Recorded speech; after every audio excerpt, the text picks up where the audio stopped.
என்று ஆரம்பித்தாலே, கவனிங்க, கொள்கைன்னு ஆரம்பிச்சாலே யாரு? அஹ்லுசுன்னா வல் ஜமா. புரியுதுங்களா?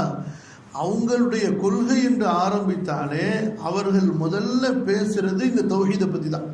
தௌஹீதை அல்லாஹ்வும் அல்லாஹ்வுடைய ரசூலும் விரும்பக்கூடிய விதத்தில் புரிந்து ஏற்று அதை கொள்கையாக கொண்டு அதை செயல்படுத்தி அதற்கு பிரச்சாரம் செய்பவர்கள் தான் உண்மையில் அஹ்லுஸ் சுன்னத் வல் ஜமாத்.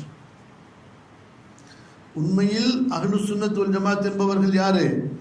யாரு முதலாவதாக தௌஹீதை புரிகிறார்களோ, புரிந்த தௌஹீதை அதுவும் எப்படி புரியணும்? அல்லாஹ் ரசூலும் விரும்பக்கூடிய முறையில் புரியணும். அவங்க எப்படி தௌஹீதை சொன்னாங்க?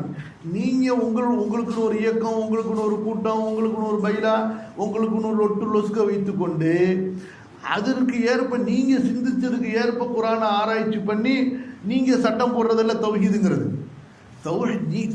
ஒருத்தர் தௌஹீதுன்னு சொன்னாருன்னா குரான்ல இருந்து ஆதாரம் காட்டு. புரியுதா இல்லையா? ஒருத்தர் தௌஹீதுன்னு சொன்னாருன்னா ஹதீஸ்ல இருந்து ஆதாரம் காட்டு. எங்க அண்ணன் இப்படித்தான் சொன்னாரு, எங்க தம்பி இப்படித்தான் சொன்னாரு அப்படின்னா அதை அவர் வீட்டில் கொண்டு போய் வச்சு. புரியுதா? இப்ப நம்முடைய அஹ்லுஸ் சுன்னா வல் ஜமாவுடைய இமாம்கள் அதனாலதான் தௌஹீதுக்கு அவ்வளவு முக்கியத்துவம் கொடுத்தாங்க. ஏன்னா இது இல்லைன்னா மார்க்கமே இல்லை. மார்க்கத்தினுடைய அடிப்படையே இதுதான், தௌஹீது தான். இப்ப பாருங்க,